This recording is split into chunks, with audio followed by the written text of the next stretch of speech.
decided to get married on September 9th, 1951. And it was on a Sunday, of course. And by that time, the Korean War had just started. And they were drafting people to serve in the armed forces because nobody was volunteering to go to it. And of course, Harry Truman sent me what they call a welcoming letter that I had to be inducted into the armed forces by September the 9th. Well, one of the problems there was that this was my senior year in college, and because of my father who wanted to see me graduate, I got a deferment till after I graduated, and the draft board said, okay, we'll call you later. Well, that was fine with me, so that summer was just a nice summer to do nothing then, because I knew I was going to be drafted. And of course, I was insisting on saying, why should we get married? Because I'm going to go into service, and that's no way to start a marriage.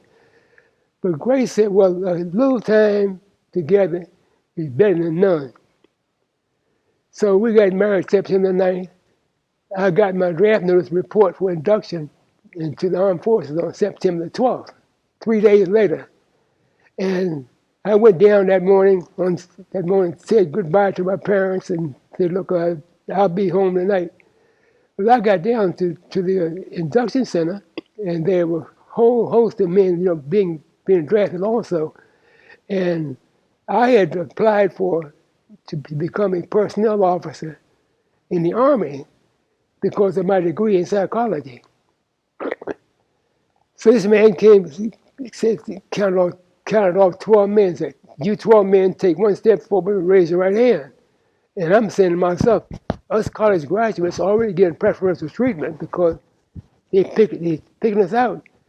He said, well, I swear to defend the Constitution of the United States, this kind of stuff.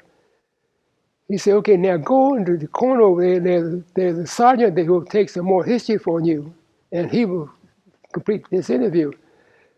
So I said, I looked in the corner, and this sergeant man didn't have an army uniform on. He had a green uniform on with ribbons all across his chest with hash marks up in there in his sleeves. And I'm saying to myself, that's the damnedest looking army sergeant I've ever seen. So he sat me down and said, well, son, tell me something. When you get killed, where do you want your $10,000 sent? And I said, well, who gets killed with what $10,000? He said, well, there's a good chance that where you're going, you will get killed. I said, well, what about this $10,000? He said, well, Uncle Sam insures all of his servicemen for $10,000. So you name a beneficiary. And I'm saying to myself, this woman got married on Sunday, and on Wednesday, she's going to inherit $10,000, man. Man, that's more than just low P. That's high price stuff. I said, well, okay, well, where am I going? He said, you're going to Paris Island, South Carolina. And I'm arguing with the man, and I said, well, look, there's no Army base in Paris Island in South Carolina. He said, no, there's a Marine base. You are now a U.S. Marine. I said, you got to be kidding. Well, all I knew about the Marine Corps up at that time was what I saw in the movies. With John Wayne going up, Iwo Jima, man, and people trying to do everything else. So that day, I called my father and told him where I was going. Daddy got mad. He cussed Harry Truman all day long. Grace cried. And I became a U.S. Marine.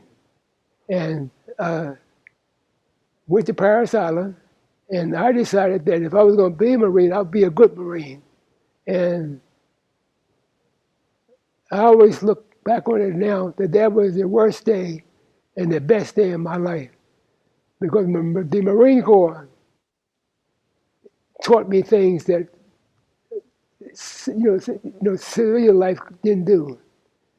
The Marine Corps taught me discipline, to be able to overcome adversity in bad situations.